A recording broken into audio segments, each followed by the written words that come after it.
வணக்கம், வெல்கம். நான் அருணா விஜய். இந்த புது வருஷம் உங்களுக்காக ஒரு புது ஷோட வந்திருக்கேன். அமுதம் ஆகாரம்.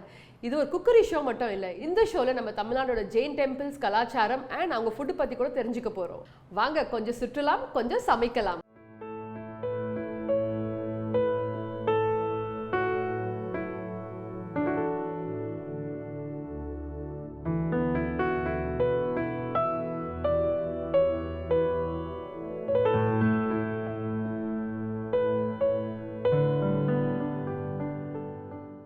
நம்ம இன்னைக்கு வேர்க்கலை வச்சு ஒரு சூப்பரான டிஷ் செய்ய போகிறோம். நீங்கள் வேர்க்கலை விட பர்ஃபி சாப்பிட்ருப்பீங்க, உருண்டை சாப்பிட்ருப்பீங்க. ஆனால் எப்பயாவது நீங்கள் வேர்க்கலை கத்திரி சாப்பிட்ருக்கீங்களா? ஸோ அதுதான் இன்னைக்கு உங்களுக்கு நான் செஞ்சு காமிக்க போகிறேன். உங்களுக்கு தெரிஞ்சிருக்கும், ஜெயின்ஸ் ரொம்ப சிம்பிளான ஃபுட்டு சாப்பிடுவாங்க. அதில் ஒன்று தான் வேர்க்கலை உருண்டை. ஆனால் அதே வேர்க்கலை வச்சு நான் உங்களுக்காக இன்னைக்கு வேர்க்கலை கத்லி செய்ய போகிறேன். நீங்கள் கண்டிப்பாக காஜு கத்லி, பாதாம் கத்லி சாப்பிட்ருப்பீங்க, ஆனால் வேர்க்கலை கத்லி சாப்பிட்ருக்க மாட்டீங்க. So let's make this.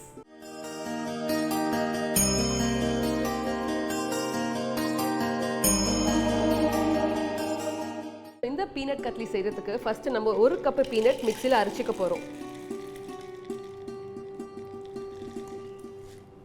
So இந்த வேர்க்கலை நீங்க அரைக்கும் போது ஒரு விஷயம் ரொம்ப கண்டிப்பா ஞாபகம் வைக்கணும். தட் இஸ், நீங்க இதை விட்டு விட்டு அரைக்கணும், இல்லைன்னா அது சீக்கிரம் எண்ணெய் விட்டுடும். ஸோ இது ஸ்லோவில் பல்ஸ் மோட்ல ஆன் ஆஃப்ல அரைக்கணும்.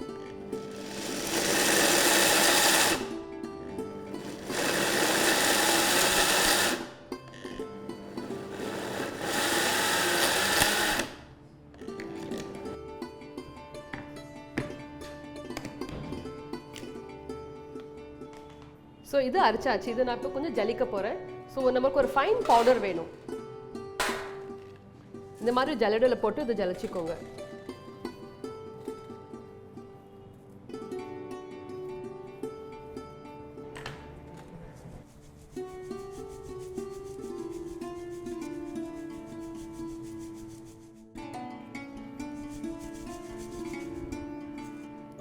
இதில் நான் 2 tablespoon milk powder add பண்ணுறேன்.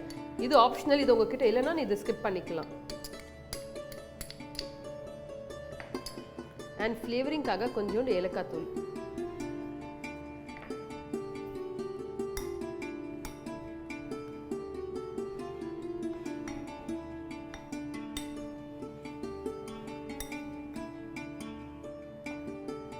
ஸோ இது இப்போ ரெடி ஆயிடுச்சு.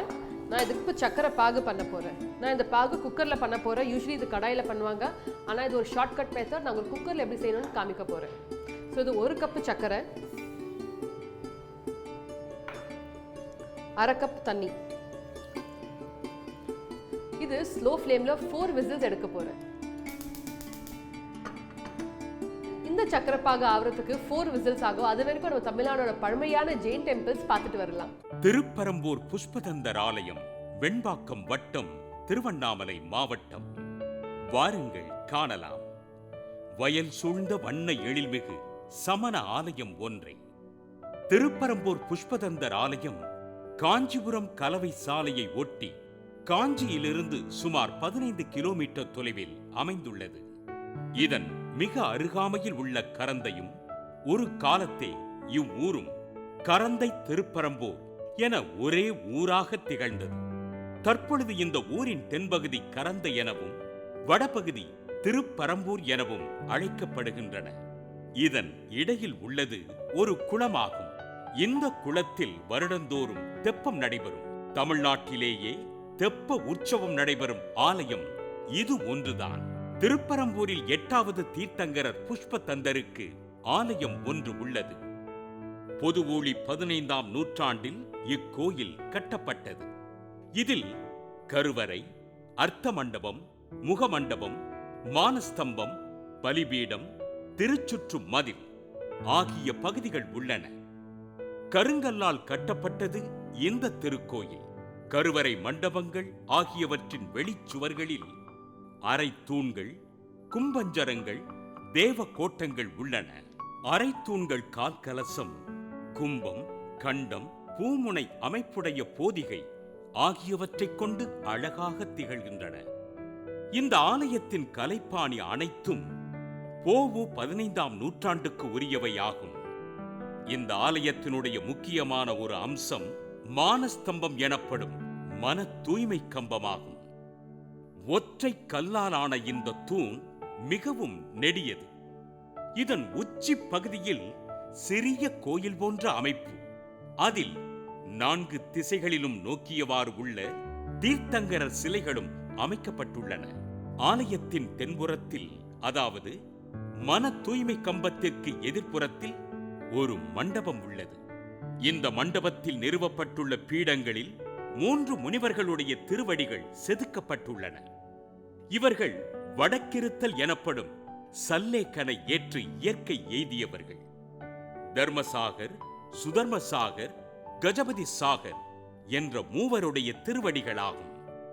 கருவறையில் மிக அழகான தீர்த்தங்கரர் சிலை புஷ்பதந்த தீர்த்தங்கரருடையது.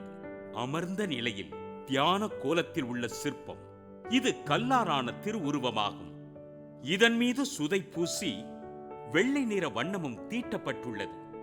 தலைக்கு பின்புறம் அரைவட்ட வடிவ பிரபையும் அதற்கு மேல் முக்குடையும் அசோக தளிரும் செதுக்கப்பட்டுள்ளன. அர்த்த மண்டபத்தில் நாள்தோறும் பூசை செய்வதற்கான தீர்த்தங்கரர் சிலை ஒன்று வைக்கப்பட்டுள்ளது.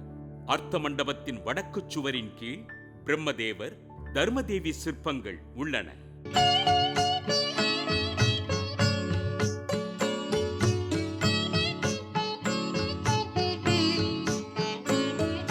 வீரை செய் நான் மலர் மேல் வரும் வேந்தனே வேந்தா. வீரை செய் நான் மலர் மேல் வரும் வேந்தனே வேந்தா. வேந்த பாந்தள பணநிழலமர்ந்த வேதியனே. வேந்த பாந்தள பணநிழலமர்ந்த வேதியனே. பரசு நேரன வருவினை பகைவனே சுகதா. பரம கேவலி பாரீசநாதனே வீரா. பிரச நான் மலர் பிண்டியிற் கண்ட பேரமுதே. பிரச நான் மலர் பிண்டியிற் கண்ட பேரமுதே. பிறங்கு பேரொளி கேவல தரசியை பிரியா. பிறங்கு பேரொளி கேவல தரசியை பிரியா. அரசனே திரு நறுங்கொண்டை வட திருமலை மேல். அப்பனே அடியேனையும் மஞ்சள் என்றருளே. அப்பனே அடியேனையும் அஞ்சல் என்றருளே.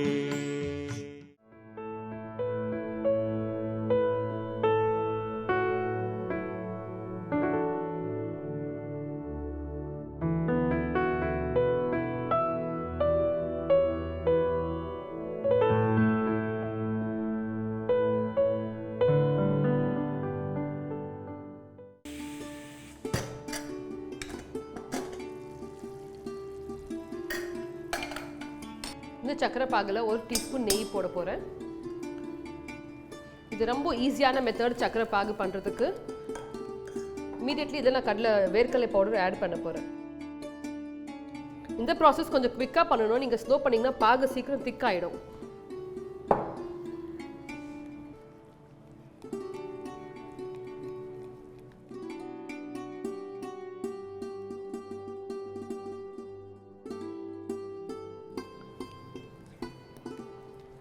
இதை மிக்ஸ் பண்ண பண்ண நல்லா திக்காயிட்டே இருக்கும்.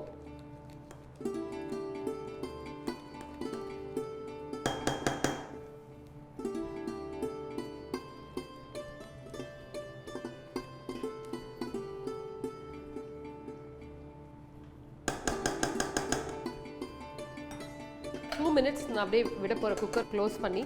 இது 2 மினிட்ஸ் செட் ஆகட்டும். இது திக்காயிடும். அதுக்கப்புறம் நம்ம செட் பண்ணிடலாம். இது செட் ஆகிற வரைக்கும் இது மாதிரி ஒரு ரப்பர் மேட் இல்லைன்னா நீங்கள் பட்டர் பேப்பர் எடுத்துக்கலாம். அதில் கொஞ்சமாக நெய் போட்டு இப்படி கையால் ஸ்ப்ரெட் பண்ணி விட்டுடுங்க.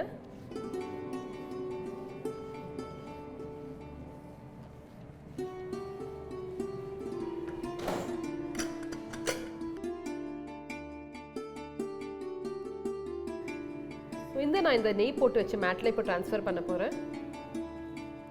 இப்படியே பண்ணிட்டு இருந்தீங்கன்னா இது கொஞ்சம் டைட் ஆகிடும். அதுக்கப்புறம் நம்ம இதை ரோல் பண்ணலாம்.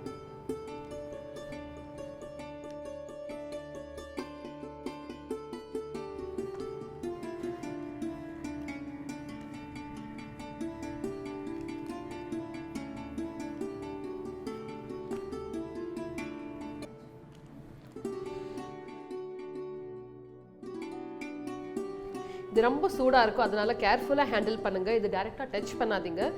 இப்படி இந்த ரப்பர் மேட் இல்லைன்னா பட்டர் பேப்பரில் இப்படி டர்ன் பண்ணிகிட்டே இருங்க. கொஞ்சம் கூல் ஆனதுக்கப்புறம் தானே அது கொஞ்சம் டைட்டாக ஸ்டார்ட் ஆகிடும்.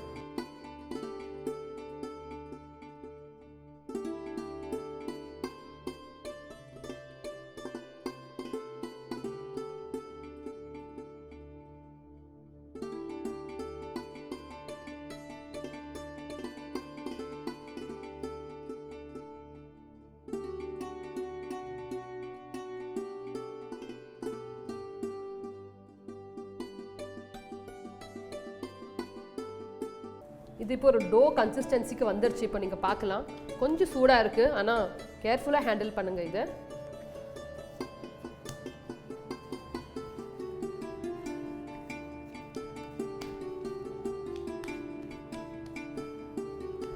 இது குக் ஆகிட்டு இருக்கு. அது வரைக்கும் நம்ம காஞ்சிபுரம்ல இருக்க ஒரு பழமையான கோவில் பற்றி பார்த்துட்டு வரலாம்.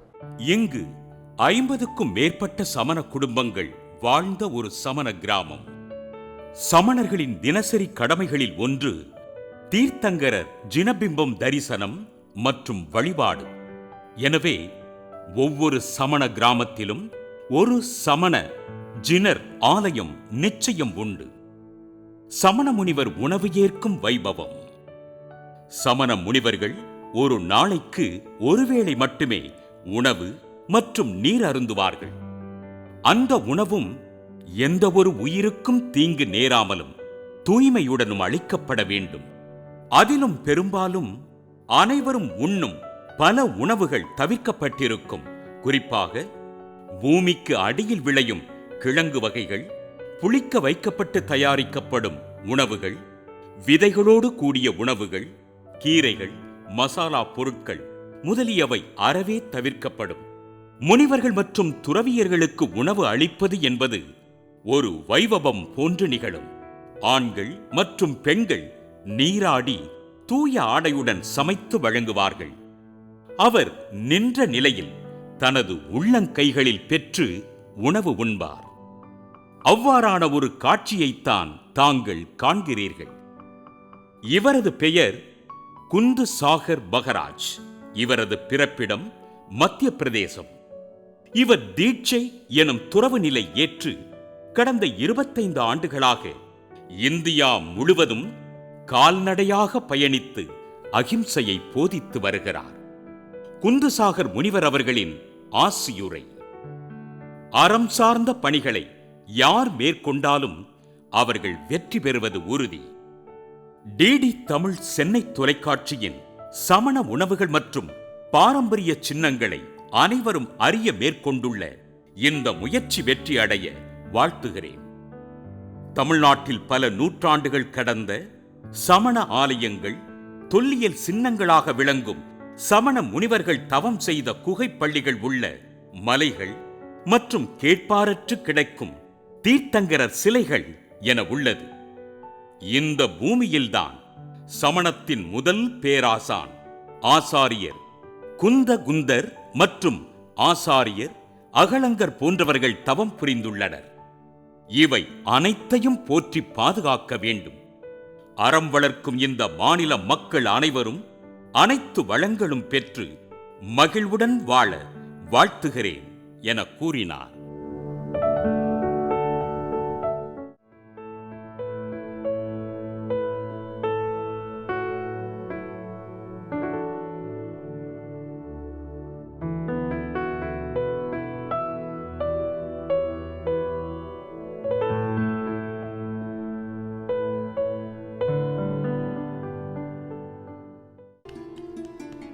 நான் இது மாதிரி இன்னொரு ரப்பர் மேட் இல்லை நீங்கள் பட்டர் பேப்பர் யூஸ் பண்ணி இப்போ இதை ரோல் பண்ண போகிறேன். இதுலேயும் கொஞ்சமாக நெய் தடவிக்கலாம்.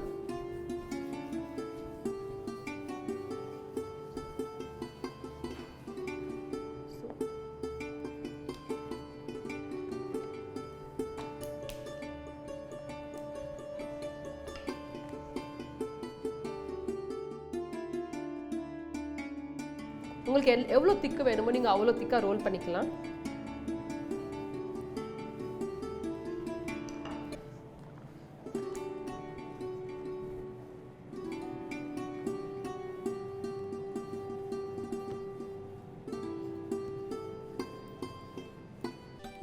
ஸோ இது இப்போ நம்ம ரோல் பண்ணியாச்சு. ஸோ இது நான் ஒரு 1/2 இன்ச் திக்னஸ்க்கு ரோல் பண்ணியிருக்கேன். இதை நான் இப்போ கட் பண்ண போகிறேன் டைமண்ட் ஷேப்பில். உங்களுக்கு என்ன ஷேப் வேணுமோ நீங்கள் அப்படி கட் பண்ணிக்கலாம்.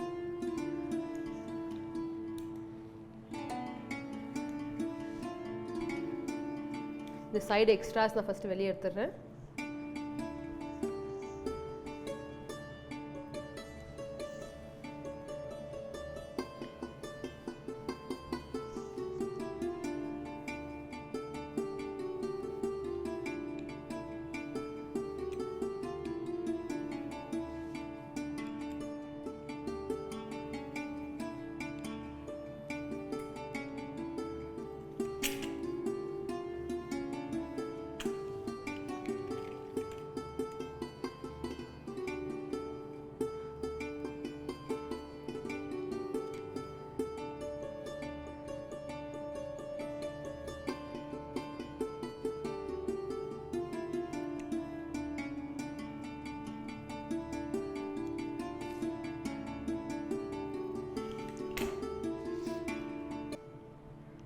பிரமாதமான பீனட் கட்லி ரெடி.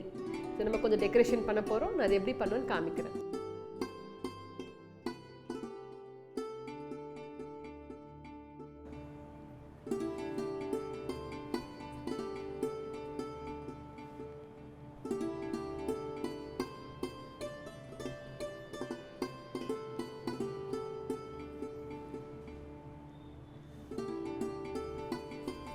நீங்கள் மார்க்கெட்டில் வாங்குற கட்லியில் ஒரு சில்வர் லைனிங் இருக்கும், சில்வர் அது வரக்குன்னு சொல்லுவாங்க. நிறைய ஜெயின்ஸ் அதை சாப்பிட மாட்டாங்க. ஸோ அதனால் இன்றைக்கி அவாய்ட் பண்ணியிருக்கேன்.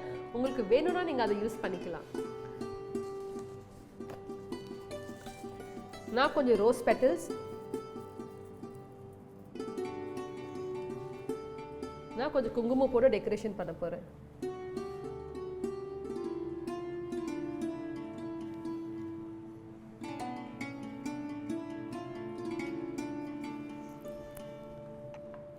ஒரு சிம்பிளான ஈஸியான வேர்க்கடலை கட்லி ரெடி. இந்த ஈஸியான ரெசிபியை நீங்களும் உங்கள் வீட்டில் ட்ரை பண்ணி பார்த்து எனக்கு சொல்லுங்கள் உங்களுக்கு எப்படி பிடிச்சிருக்குன்ட்டு. Till then, see you in the next episode. Bye.